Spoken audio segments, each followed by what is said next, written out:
విలేకరు అడిగిన ప్రశ్నకి పోసాని గారు ఇప్పుడు విమర్శలు నేను కూడా రాజకీయాల గురించి మాట్లాడుతున్నప్పుడు అప్పుడు నేను విమర్శలు చేశానండి. కానీ ఇళ్లల్లో మహిళల గురించి వ్యక్తిగతంగా నేను ఎప్పుడు చేయలేదు.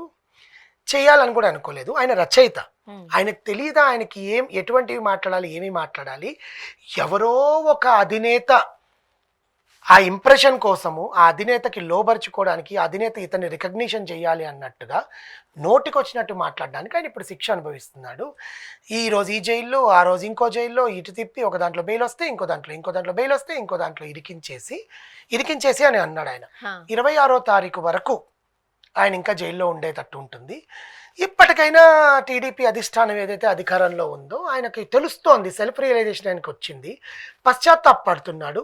ఆయన హెల్త్ రీత్యా ఇప్పటికైనా ఆయన విడుదల చేస్తే బాగుంటుంది.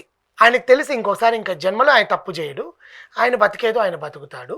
సో నా తరఫున నేను అభ్యర్థిస్తున్నాను, ఆయన విడుదల చేస్తే బాగుంటుంది.